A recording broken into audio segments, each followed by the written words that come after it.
You don't have to declare what you're charging. You just make the charge roll. Yeah, I like that about it now. Yeah. Because it's like, oh, well, I would have charged the closer thing. Hey, by the way, mirror. And so the Storm Fiends have arrived, so now everything is dying wretchedly for no apparent reason. Brace for impact. Oh, yeah. Do whenever you're ready. So, here's the deal. When you're playing a game, it's easy to get all disheartened if it seems like things aren't going your way, or there's like this insurmountable Death Star coming in. But you know what?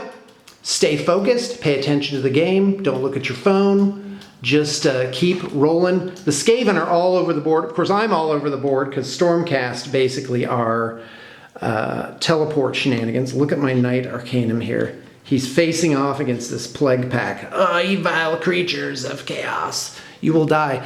These two somehow survived against this guy, and he's down to just 4 wounds. But I got bigger problems. Ooh, they don't. Okay, great. He's throwing orbs and spells and puking on people and, stomping them or whatever he's doing. The only thing that's kind of broken is these weapon teams. These guys are stupid. Mathematically, they're made of paper, but they shoot lasers. They shoot lasers. That's how they probably snuck them under the sensors of like, hey, that's too powerful. They're like, well, yeah, but they're only whatever. But guess what? When you're playing Skaven, every single thing on the board is a giant nuisance that needs to be dealt with immediately. Even the clan rats. Yeah. Like a top army that came out in the Philippines was, I think, 180 clan rats. With Vizix Scour to give up crit mortals. I don't even know how I would deal with that. Like, you literally can't kill that many. Like, if they just wounded with every shot killed, they could just simply not do it. Yeah. So, well, here's the deal, guys. You can, no matter what your skill level, and whatever the game is, first off, you can set a goal to play your best game. So my objective is to not make any mistakes. So I keep where is it? Hold on, you're looking at my floor now. Hold on, let me see if I can pull it out with one hand. My thing is I keep a battle journal where I keep track of the mistakes I make and make notes on things. So like here's a game where I kept track of everything, the points, how many mistakes I made. Typically on this one it just says various errors, but I usually write down what it is so I don't make the same mistake again. Yeah. That's the theme of my life.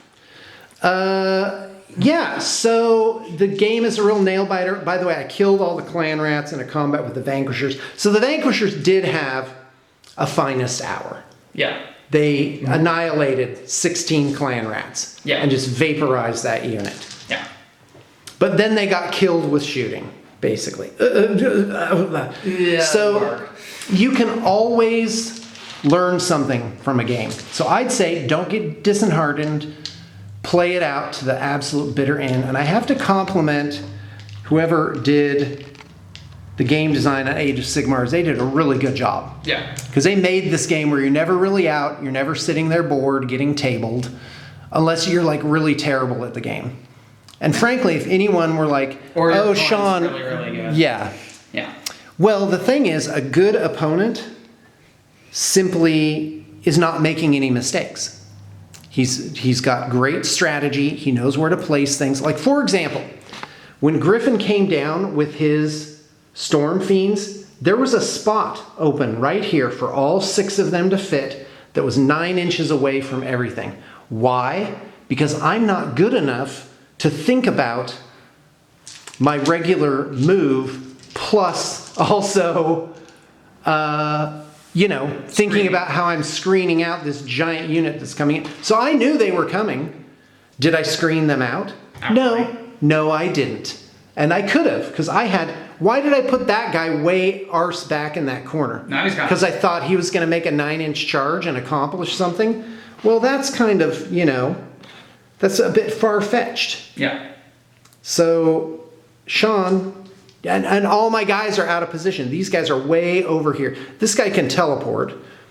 But the rest of these guys, they're just whatever. Yeah. Like, they're going to be trudging across doing little or nothing. And, and Griffin, he's in position with all of his stuff. Yep. He's got guys racing up on this objective. He's got guys back here giving me a problem. This guy is claiming, a battle tactic. And of course, no battle tactic for you this turn. Yeah, that's a bad thing about double turning. And well, you're ahead. If you're like super behind, then you can still get the battle tactic, which is cool. All right.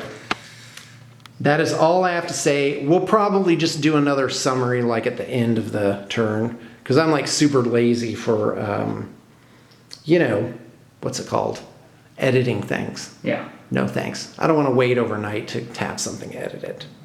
All right, guys, thanks for tuning in, and I hope you're enjoying actually a long last battle report for Blue Table Painting. And here we are. You guys, if you don't mind me going on for just like 10 more seconds, all these people have gone along with the journey this whole time, and here we are. We're in my awesome house and playing a game of Age of Sigmar with my 19-year-old son. Meow, meow. Okay, bye. Bye.